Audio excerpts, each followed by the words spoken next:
Hoy se llama la huella de la transformación.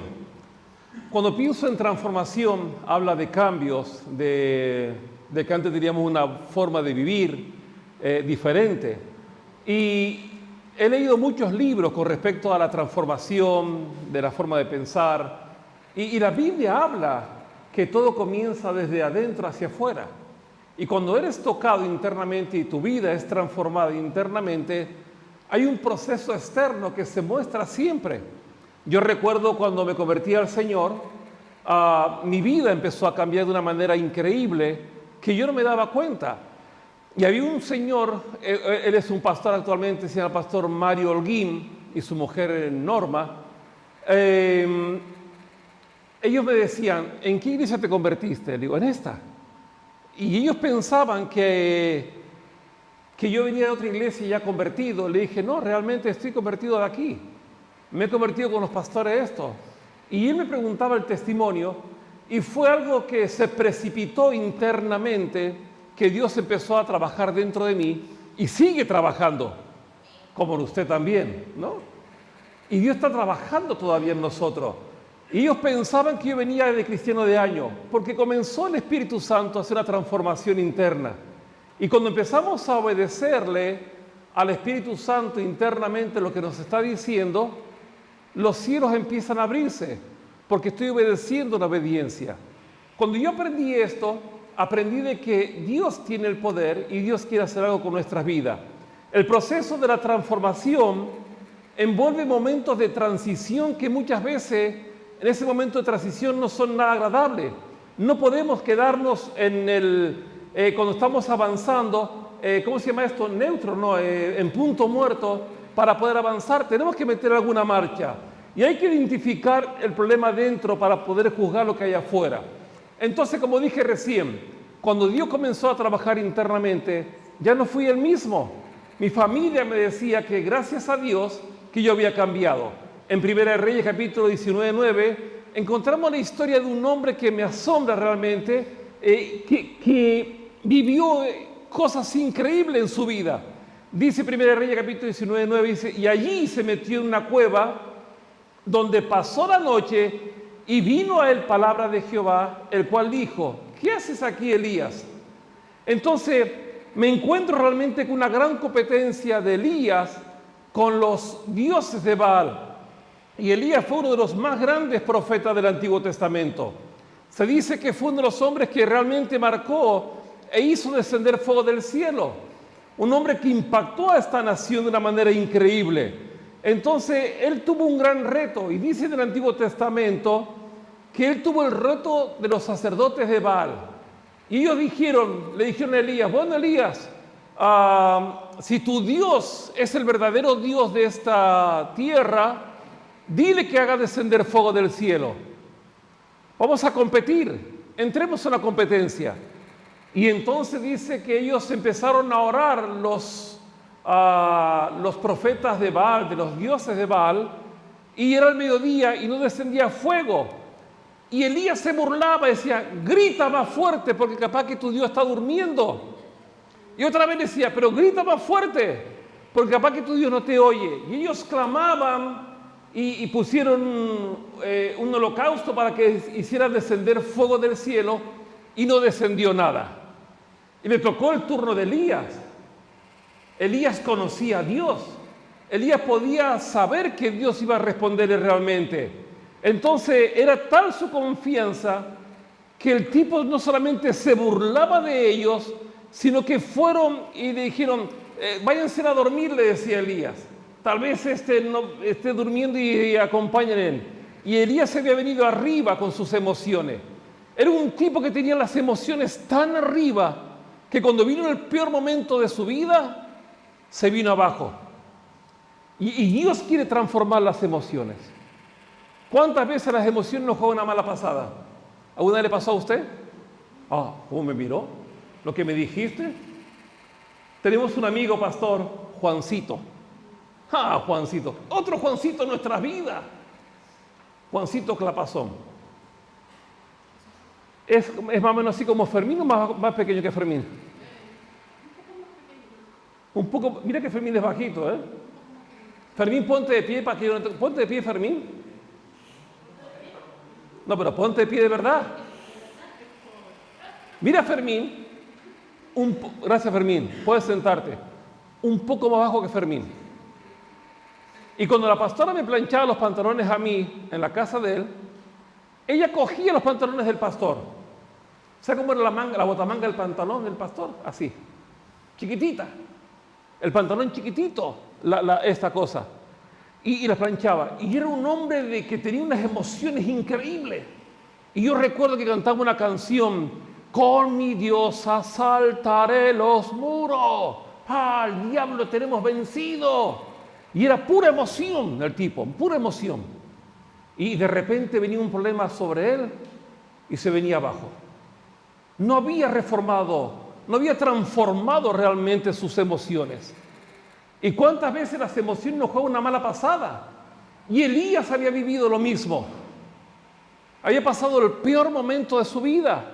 Me acuerdo que estábamos una vez en Ruta 7 con Juancito. Digo, Juancito, tengo que irme al Verdi. Llévame hasta la parada de guagua. Y la guagua pasa, creo que pasan 2 en el día, 2 de ida y 2 de vuelta, no pasa más. Y si no, te vas con el gordo. ¿Sabes quién es el gordo? El dedo, haciendo dedo ahí. Te vas con el gordo, vamos haciendo dedo para allá. Entonces, yo me confundí con la hora, me demoré más de lo normal, y me dice la pastora: se te va la guagua, ¿cómo se va a ir? Y cuando veo la hora, ya estaba medio afeitado, salí corriendo. Salimos con el coche de él, tenía un Renault 4L, 4 latas. Y digo, Juancito, perseguí la guagua. Y la guagua, cada acelerada que pegaba, tiene que poner 20 aceleradas para llegar hasta allá. Y le tocábamos la pita, le marcábamos las luces para que se parara. No se paraba. Salió a la ruta. Y detrás de la ruta del tipo corriendo. Y casi llegando al Verdi, el tipo para por ahí. Y yo no sé qué hizo Juancito. El freno de ese coche frenaba cruzado. Eso quiere decir, cuando frenaba, cruzaba este freno adelante y este freno atrás. Y cuando pegó un frenazo Juancito, y ese coche ¡guau!, se dio vuelta. Y empezamos a ir para atrás. Yo miraba, tenía en la nuca el trasero de la guagua. Digo, Juancito es para el otro lado, pero no puedo darlo vuelta. Y de repente el capó hizo ¡plum! Parecíamos una vela, un velero. En medio de la ruta donde están todos los camiones más peligrosos que pasan a toda velocidad. Y vamos para atrás. Digo, Juancito, no muevas el volante, Juancito. No muevo. Y me acuerdo los pelos de él, se despeinó así para arriba, tengo un rubiecillo. Digo, Juancito, no toques los frenos, no toques nada, tranquilito, Juancito. Y si aparco por aquí, no sé, Juancito, no hagas nada, pues deja que se vaya el coche para allá. Y la guagua para y nosotros con el trasero, ¡pum!, le tocamos por detrás. Y no sé qué hizo Juancito. Se dio vuelta el coche, empezamos a dar tumbos y tumbos y tumbos, y aparecimos en un barranco para allá abajo. El coche no le pasó nada, creo que no le pasó nada. Me bajé: Juancito, ¿estás bien? Digo, sí. ¿Querés dinero para la gasolina? Mirá los nervios míos. En el medio donde estaban todas las vacas, estaban todos los animales, todos los girasoles. Y digo, Juancito, ¿estás bien? Sí, estoy bien. Llegó a la casa, yo me fui con la guagua, la gente me miraba raro. Y le dice, ¿qué te pasó? Dice, no, nos dimos vuelta. Juancito estaba deprimido. Y así 1 hora había cantado: con mi Dios asaltaré los muros. Pero cuando le venía un problema en su vida, se hundía. Y cuando empezaba a hundirse su vida, empezaba a decir, no quiero seguir más adelante, Dios no me ha llamado al pastorado. Por eso la Biblia dice que el hombre de doble ánimo es inconstante en su camino. Y eso pasa en los matrimonios también. Hoy te quiero, mañana te odio. O los noviazgos. ¿Quiénes han tenido un noviazgo medio raro así todavía? Hoy te quiero, mañana te odio. Como la Margarita, le empezamos a decir, no, te quiero, no me quiere, me quiere, no me quiere. Y en medio de los problemas y en medio de las circunstancias más difíciles de la vida, las emociones tienen que estar estabilizadas. Y lo que Dios quiere estabilizar son las emociones, trabajar nuestro hombre interior. Porque muchas veces nuestro hombre interior empieza a jugar una mala pasada. Entonces Elías se había venido arriba con sus emociones, no había sido transformado en esa parte, pero vino el momento de la prueba y se vino abajo. Luego, en medio de una de las grandes sequías, dice la Biblia, Elías construye un altar en ese momento que estaba con los dioses con los profetas de Baal. Hace construir una gran acequia alrededor de la cantidad de leña y dijo, tráiganme una cantidad de cántaros. ¿Cuántos eran los cántaros que yo he puesto aquí? Tráiganme 12 cántaros de agua, llenen la zanja alrededor, mojen la leña. Y dice la Biblia que él oró a Dios e hizo descender fuego del cielo. El problema de la competencia era este. Si yo no hago descender fuego del cielo, ustedes me matan a mí. Y si yo hago descender fuego del cielo, yo los mato a ustedes. Esa era la cosa. Y ellos no hicieron descender fuego del cielo. Pero él hizo descender fuego del cielo y de repente mató a todos. 7,000 profetas de Baal o algo parecido así. Los destruyó a todos. Porque sabía quién era Dios. Conocía a Dios. Oró y fervientemente hizo que la victoria se viniese. ¿Cómo se sentiría usted? Porque según lo que nos dice la Biblia, fue uno de los hombres que experimentó y uno de los grandes profetas que experimentó uno de los grandes milagros que Dios hizo en su vida y que la gente pudo verlo realmente. Porque cuando ocurren cosas grandes en nuestras vidas, nos venimos arriba. ¿Cómo se dice sentido usted cuando oró y hizo descender fuego del cielo? Y dice, no, tengo tanto poder que clamo. Se viene usted arriba, se siente feliz. Sin embargo, según lo que nos dice la Biblia, 7 versículos más tarde, estaba en una cueva encerrado, en depresión, en temor, aislado y dudando del propósito de Dios. Cuando las emociones no están transformadas, empiezas a desconfiar cuál es tu propósito. Usted nació con un propósito. Usted tiene un plan de parte de Dios. Nuestra mente es capaz de distorsionar la realidad. Una vez les conté a ustedes lo que me pasó. Vivíamos en Siete Palmas, nos fuimos a vivir a Tamaraceite. Cuando la pastora encontró con Estefanía aquella casa, y yo llegué, dormíamos en el piso, porque no teníamos nada, porque no habíamos comprado, no teníamos muebles todavía. Me estaban esperando por mí para comprar todas las cosas. Ahí habían comprado nevera, habían comprado todas las cosas básicas de la casa. Pero dormíamos en un colchón que teníamos ahí, felices de la vida. Y yo me acuerdo que la primera noche que me tocó dormir ahí, yo me fui al baño. Por eso dije yo recién que la mente te produce una mala distorsión muchas veces de la realidad que vivimos. Yo me fui al baño, 4 o 5 de la mañana, me meto en el baño, había llegado recién de viaje ese día, y de repente que me encuentro dentro del baño, una sombra negra. Y de repente veo esa sombra que viene hacia mí, caminando. Y yo como pastor, ¿qué tengo que hacer?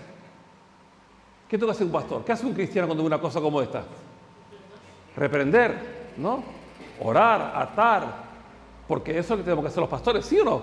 ¿Me está siguiendo alguien? Dígame algo, por favor. Yo lo que hice, me acercaba más a esa persona que venía hacia mí, y mientras más me acercaba, más venía. Yo iba para atrás, y iba para atrás la persona esta. Una persona, todo negro, alto. ¿Sabe quién era? Era yo que estaba frente al espejo, toda oscura. Yo reprendiendo y me iba para atrás, atándolo y me trababa todo. No, era yo mismo, no conocía la casa. Y a veces la mente nos juega una mala pasada. Si no somos transformados en nuestra manera de pensar, tendremos un problema. Primera de Reyes, capítulo 19, el mismo texto, dice la Biblia. Y allí se metió en la cueva donde pasó la noche. La noche en la Biblia es sinónimo de problemas, de dificultades. Y vino a él palabra de Jehová, el cual dijo, ¿qué haces aquí, Elías? Elías estaba allí porque se sentía que había fallado a su propósito. Él tenía un plan, había fallado, sabía que había hecho descender fuego del cielo. Y los hijos de Israel habían dejado su pacto. Habla de una relación que tenían con Dios. ¿Y cuántas personas me encuentro cada día en la calle que conocen al Señor y han dejado de relacionarse con Dios? Por lo que sea. Porque las pruebas me están pasando esto, por lo que vivo cada día. Y quedaba solo en la soledad. Y Elías estaba sumergido en una profunda desilusión. Mi amigo y mi hermano, te aseguro que si es por desilusión, por personas que me han desilusionado, no debería ser el pastor de esta iglesia. Porque usted también ha tenido personas que lo han desilusionado. Y usted también ha sido persona que ha fallado a otros. Y este hombre entró en un cuadro de depresión y de soledad. Yo no sé lo que estamos aquí, alguna vez ha pasado un momento de soledad en su vida. ¿Cuántos de nosotros hemos vivido depresiones? Levante la mano, no tenga miedo. La depresión es el cáncer del alma. Y Elías se encontraba depresivo. Y él se encuentra dentro de una cueva. Y Dios no entró a la cueva para sacarlo de las mechas, sacarlo de la pata para afuera. No. Elías estaba dentro depresivo, desilusionado por todo lo que había pasado, porque fue perseguido. Y dice, ¿qué estás haciendo ahí, Elías? No, es que, no sé, estaba depresivo realmente. Y la pregunta venía porque Elías estaba operando en una mentalidad, viviendo una realidad, porque la mujer esta lo estaba persiguiendo para matarlo, a pesar que había visto la mano de Dios. Él se sentía depresivo. ¿Me está siguiendo? 8 versículos más tarde, está Dios hablándole a Elías. ¿Qué haces? No es que yo soy el único que está en la tierra, el único cristiano que está en la tierra. Pero dice la Biblia que habían 7,000 profetas que no habían inclinado a Baal. Elías estaba viendo su realidad, pero no estaba viendo lo que Dios estaba mirando. ¿Y cuántas veces nos ha pasado a nosotros que sabemos que tenemos un propósito de parte de Dios, que sabemos que tenemos un plan de parte de Dios y no estamos viendo lo que Dios quiere hacer con nosotros? Y cuando somos transformados veremos grandes cosas. Los grandes predicadores, no es una frase hecha esta, los grandes predicadores, los grandes hombres y mujeres de esta nación tienen que marcar la diferencia con hombres y mujeres que se han transformado desde el interior hacia el exterior, que se refleje una vida cambiada. No es solamente un perfume, no es estar bien afeitado, porque todo asunto comienza desde la mente. La mente nos juega una mala pasada y no me quiere, no sé lo que le pasa. Yo he visto personas estos últimos 2 meses, tengo no sé cuántos WhatsApp. Estuve a punto de cambiar el teléfono hace poco, el número. Una locura. Recién borré 78 mensajes de un solo grupo que me llegó hace 1 hora. Esta mañana borré de ese mismo grupo 360 mensajes de ese grupo. No los pude leer todos. Y le puse, por favor, seamos serios. No sé qué están hablando, no tengo ni idea. No sé qué quieren hacer. Hay tantas cosas que se dicen. Y no he podido responder a todo el mundo. Esta semana he trabajado toda la semana en la oficina, en donde sea. Y me he encontrado con que he querido responder y han sido tantas las llamadas. Yo no puedo responder a todo el mundo, es imposible. Una locura. Por eso dije yo, o cambio el número para que no me llame tanta gente, o algo tengo que hacer. Era una locura la cantidad de cosas. Entonces dije yo, voy a tranquilizar, porque todo comienza con la mente. ¿Nunca le ha pasado a usted que no puede responder mensajes? Dice la Biblia, Romanos 12:2, con respecto a la mente. No os conforméis a este siglo. Cuando habla de conformarse a este siglo, habla de moldes. El molde es lo que se hace, por ejemplo, usted va a IKEA y compra una espumadera o un cucharón. No se hace 1 a 1. Hay un molde, 100 moldes, se le pone el líquido del plástico y se hacen todo. Y dice, no os conforméis, dice la Biblia, a este siglo. Es el molde. Sino transformaos por medio de la renovación de vuestro entendimiento, para que comprobéis cuál es la buena voluntad de Dios, agradable y perfecta. Habla de nosotros. Entonces, en Romanos vemos que la justificación es por fe, es una fe transformadora. Y la verdadera adoración resiste la corriente que arrastra al mundo y presenta un Dios transformador. Por eso a mí me encanta lo que hace Dios con nuestras vidas. Cómo nos transforma, cómo nos cambia. Y según lo que dice la Biblia, los cristianos vamos de gloria en gloria, vamos de victoria en victoria.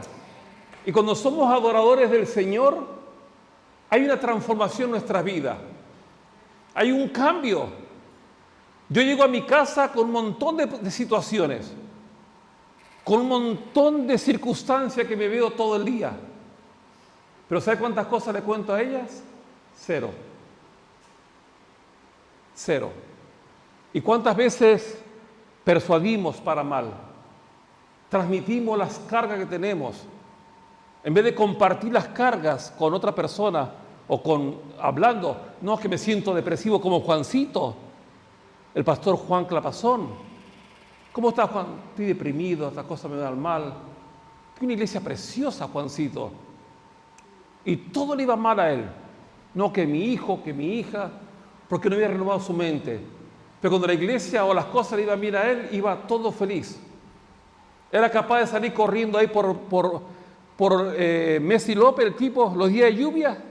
Si salía corriendo, levantaba polvareda el tipo, de la emoción que tenía encima. Pero sus emociones le jugaban una mala pasada. Y a veces cargamos a nuestra familia, a nuestros amigos, a nuestros hijos, lo que sea. ¿Y a quién le tienes que contar sus cosas entonces? A Dios. Por eso la Biblia dice, acerquémonos confiadamente al trono de la gracia para alcanzar misericordia, para el oportuno socorro. Momentos difíciles vas a tener, pero tienes que tener una mente renovada. ¿Me está siguiendo alguien y me diga algo, por favor? Entonces la verdadera oración cambia. La mayoría de los artículos, como dije recién, manufacturados, la espumadera o lo que sea, y en la cocina encontramos un sinfín de objetos que están hechos de una matriz, pero los hijos de Dios tenemos un propósito. Por eso el apóstol Pablo dijo, no permitan, dice, que su vida sea vaciada en el molde de este mundo. No te acomodes a este mundo que no te da nada. Y te aseguro que todos los que estamos aquí hemos vivido en un momento en el mundo cosas chungas. Hemos vivido momentos críticos y nos hemos amoldado a pecar, a mentir, a fallar a la gente, no importa quién pasa, no pasa nada. Pero los cristianos somos hijos de Dios y tenemos que marcar la diferencia. Dice, esta es otra versión, dice, si lo hacen, la vida de ustedes tendrá la indeleble huella en el mundo. Reflejarán sus métodos, sus costumbres, sus prácticas, sus hábitos, valores e ideología. Otra versión dice esto. Pablo estaba diciendo, no permitan que sus vidas sean derramadas en el molde de este mundo, sino que sea un cambio. ¿Me está siguiendo? La solución para no amoldarnos y ser transformados es cuando nos moldeamos, cuando nos moldeamos nos estancamos, perdónenme. Y cuando somos transformados estamos avanzando, no estamos en el punto muerto. La transformación es un evento continuo y no es algo que suceda rápidamente. Yo reconozco que todavía tengo un montón de cosas para cambiar. Como dice el canario, muchas cosas para cambiar. También hay otro canario para atrás. Hay muchas cosas por ser transformadas. Y lo importante en este día es que le permitas. Dios es un caballero. Dios es un caballero. Todo lo que tú le permitas que haga con tu vida lo va a hacer. Todo lo que tú no le permitas que haga no se va a hacer. Entonces la palabra transformación era metamorfosis y significa cambiar de un estado a otro. ¿Saben la mariposa? ¿Conocen la mariposa? No el mariposón del otro día, no, la mariposa, ¿no? Primero está en ¿dónde? En un capullito, ¿no? Está el gusano dentro, se hace un capullo y luego empieza a hacer la fuerza. Conozco la historia de una niña que le dijo a su padre, mamá, mira este capullo, al papá dijo, mira este capullo cómo está luchando contra esto para salir. Y entonces le dijo el padre, no toques, déjalo que dice, no, pero pobrecita, me está dando pena porque está luchando y no puede salir. Y dijo el padre, no lo toques. Y la niña, ¿qué hizo?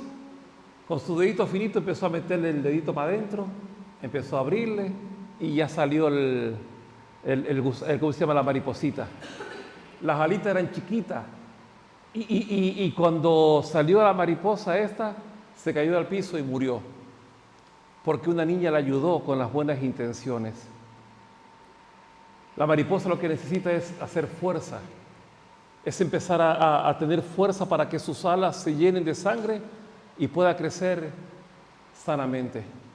A veces los problemas que tenemos en la vida queremos ayudar a alguien y lo que estamos haciendo es empeorar su vida. Por eso lo que te está sucediendo hoy es bueno. Lo que te está pasando hoy es bueno, no es malo. Lo que te pasa hoy es un modelo de transformación para tu vida. Porque Dios te está preparando no sé para qué. Por mí daban 0 pesos. Pero cuando fui transformado, mi vida empezó a cambiar. Tal vez por ustedes, alguien de aquí, sí, bueno, ¿cuánto daría por aquel que está por ahí? 0 pesos tal vez, 0 euros. Pero Jesús entregó lo más importante, que fue la sangre de Cristo. Por eso Jesús, cuando subió a los íntimos y estando en el monte, sus ojos se transfiguró. Cambió la historia para siempre. Entonces, una vez que Elías lo vio y salió a reproducirse, dice la Biblia que a cambiar realmente. Él vio cuando sale de la cueva, vio lo que quería hacer realmente. Sal de tu cueva. Sé que estás pasando momentos críticos. Sé que la cueva no te permite reproducirte en los demás. Y algún día te acordarás de este mensaje, te aseguro. Yo me acuerdo de mi pastor que decía palabras como esta. Yo decía, pues si yo lo único que tengo era jugar de baloncesto. Recuerdo un partido de baloncesto que jugamos, atletas cristianos de la República Argentina, el presidente Luciano Bongarrá, pastor también, de la Iglesia Cristiana en Devoto, en Buenos Aires. Y fuimos los cristianos a dar testimonio al partido de baloncesto. El estadio estaba lleno. Jugábamos por dinero, por supuesto, para divertirnos, lo que sea. Y ahí hubo una trifulca entre jugadores, un codazo, un cachetazo. Y te decían, lo siento, pero ya te habían marcado la oreja roja. Y son manos, no son manos pequeñas, son manos que tienen su esto, ¿eh? Y yo ya estaba empezando a entrar en el fervor del amor de Dios. Y empezaron a golpearme y yo ya no estaba transformado todavía. Sí, partido, vamos a dar testimonio, vamos a entregar folletos. Y de repente alguien me pegó un codazo, no sé qué pasó, y yo me reviré. En medio de la cancha, en medio del partido. Los cristianos, atletas cristianos ese día. Y yo me volví, le pegué un empujón al tipo, cayó para atrás, se levantó, me pegó un empujón a mí. Nos empezamos a empujar entre todos.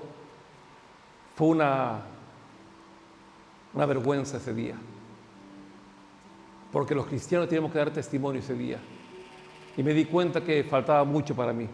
Y Luciano Bongarrá, que lo conocimos aquí en Canarias, y él dijo, cuando me vio a mí, él lloraba, porque no creía que yo había sido transformado, que yo era un pastor hoy en día.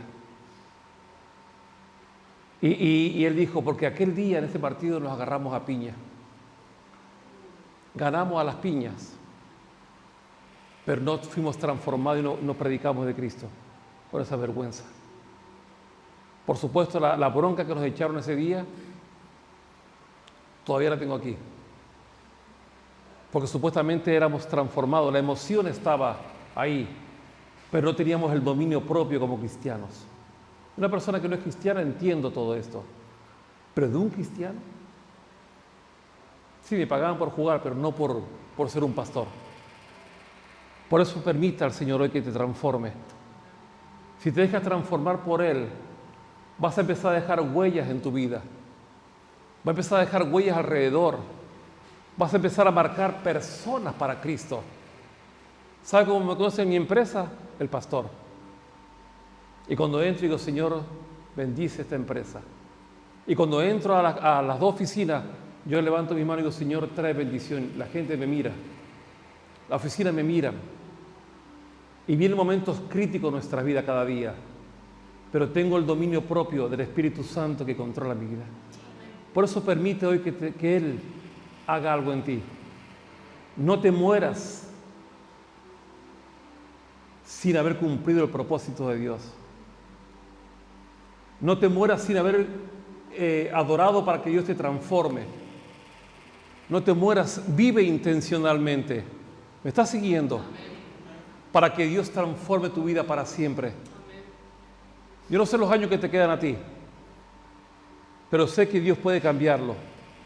Tenemos una mente diferente, tenemos la mente de Cristo y la mente de Cristo es diferente. Por eso dice, no os conforméis a este siglo, el pasaje, sino transformados por medio del proceso de la renovación de nuestro entendimiento para que comprobéis cuál sea la buena voluntad de Dios, agradable y perfecta. 3 cosas para comenzar el proceso. Termino con estos 3 puntos de la renovación de entendimiento. Número 1, darme cuenta de mi realidad, lo que soy, como ese día en el partido. Segundo, permitir que mi entendimiento sea renovado. Hay gente que se bloquea, tiene un entendimiento entenebrecido, dice la Biblia. Nuestra mente puede cambiar. Y tercera cosa, se batalla con armas espirituales en la vida. El cristiano entiende que tenemos armas espirituales para someter una mente que se opera bajo lo invisible. Hay un hombre que se llama Larry Over. Me asombra este tipo porque por este hombre nadie daba nada. Un hombre que fue transformado. Y tal vez hoy no te veas como este hombre, como Larry Over. Pero si le permites al Señor que te transforme, serás el futuro predicador de diferentes iglesias. Por favor. Ese cantante famoso va a ser un gran predicador de la palabra de Dios. Larry Over tenía todo lo que un joven podría desear: dinero, fiestas, música, mujeres. Vivía la vida a su manera, sin preocupaciones, disfrutando de cada momento. El lujo era su día a día. Cada noche era una nueva fiesta. Cada día una oportunidad para tener lo mejor. La música sonaba fuerte, las luces iluminaban su vida y él era el centro de No toque todo. nada. La pantalla enfoca para allá. O al menos eso creía, pero con el tiempo algo cambió. A pesar de todo el dinero y las fiestas, Larry empezó a sentir un vacío que no podía llenar. Las risas se apagaban, las luces dejaban de brillar y se dio cuenta de que algo profundo le faltaba. Fue entonces cuando empezó a preguntarse: ¿de qué sirve todo esto si no tengo paz? ¿Por qué con tanto me siento tan vacío por dentro? Así fue como comenzó a buscar algo más, algo que no se compraba con dinero, ni se encontraba en fiestas. Fue en ese momento cuando Larry Over se encontró con algo que cambiaría su vida para siempre. Larry Over descubrió a Dios, y fue entonces cuando comprendió que la verdadera paz, la verdadera felicidad, no se encontraba en lo que podía tener, sino en lo que podía dar, su corazón. Hoy, Larry Over sabe que la vida no se mide por lo que tienes, sino por lo que eres. Y encontró un propósito más grande que cualquier lujo o fiesta: vivir con fe, con amor y con paz en su corazón.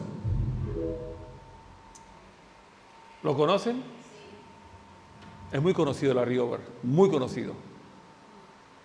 Un tipo que era un problema para la sociedad. Hoy en día es un pastor.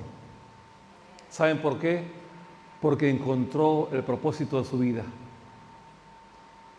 Por eso quiero animarte que durante esta semana ores y le preguntes a Dios por qué nací en esta vida. ¿Cuál es el plan que tú tienes para mi vida realmente? ¿Qué es lo que quieres para mí?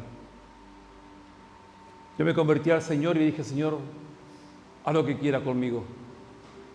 Yo no sé qué va a pasar con esto, pero quiero tomármelo en serio. No fue fácil la transformación. Así como el capullo y esta mariposa que le costó salir. Y salió y se convirtió en una hermosa mariposa. Y tú serás alguien así algún día, si permite que el Señor te transforme. De lo que estamos aquí, muchos de nosotros hemos perdido el propósito de la vida. Y lo peor de todo esto, que muchos de nosotros hemos perdido el propósito por el cual Dios te escogió. Y vivimos una vida como queremos, no tenemos renovado el entendimiento, lo tenemos entenebrecido, como dice el apóstol Pablo aquí. Él lo dice claramente. No permitan que su vida sea vacía en el molde de este mundo. Si lo hacen, la vida de ustedes tendrán una indeleble huella de este mundo. Reflejarán sus métodos, sus costumbres, sus prácticas, sus hábitos, valores. Pero si lo haces, si cambias, serás el hombre, la mujer por la cual Dios te llamó a un propósito. Nadie daba por nosotros nada, como Larry Over, nadie.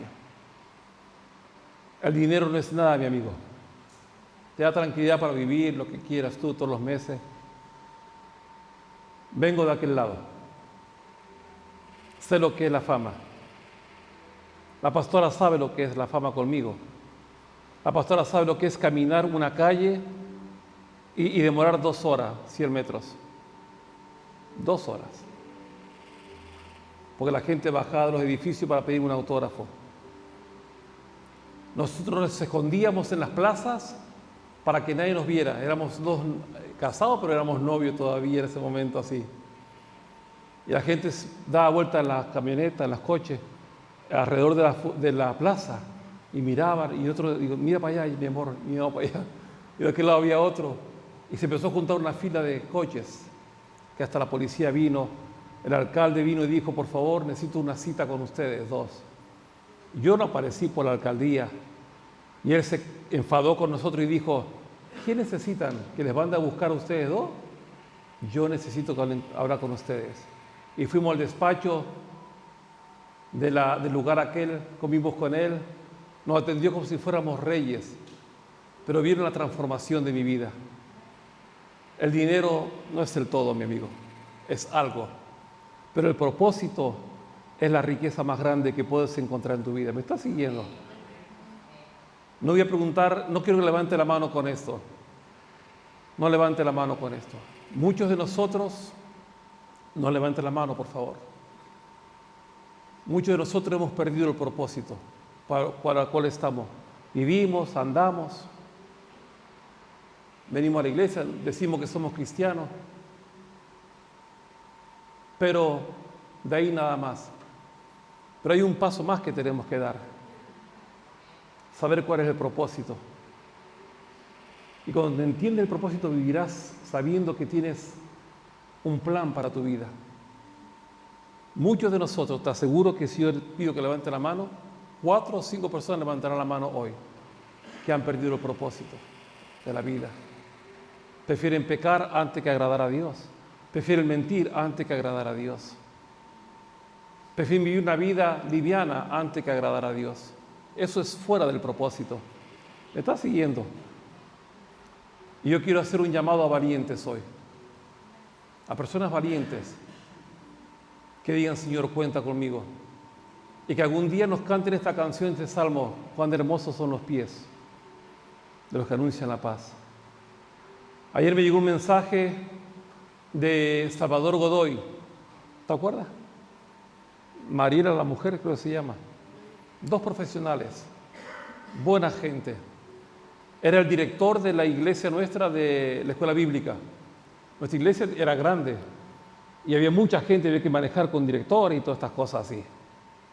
Y me dijo, estamos tan agradecidos, él me dijo ayer o anteayer, bueno, hace una semana, 2 semanas, hace 2 semanas me escribió, yo no le pude responder, le respondí recién ayer, de 2 semanas. Y me dice él, damos gracias a Dios porque son hermosos vuestros pies que caminan para el propósito de Dios. Nos sentimos felices de que hayan sido enviados de nuestra iglesia como misioneros a Canarias. Porque un día entendimos cuál es el propósito y peleamos por él y oramos por él. Por eso hoy quiero animarte. Estefanía va a poner la canción esta suavecito, cuán hermosos son los pies de los que anuncian la paz. Y que algún día te veamos ahí, tocando la guitarra, cantando, llevando gente para Cristo. ¿Me estás siguiendo? No te mueras en esta vida sin cumplir el plan de Dios para ti.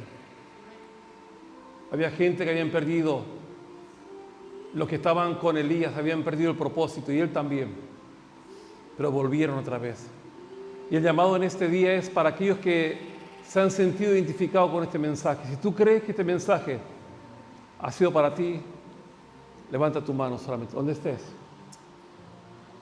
Si crees que tú tienes un propósito para tu vida, levanta la mano bien alta, levanta la mano, no tengas miedo, no tengas miedo. Tenemos un plan de parte de Dios, amén. Si quieres que oremos por ti, pasa mientras esta canción se pone, la canción. Pasa adelante.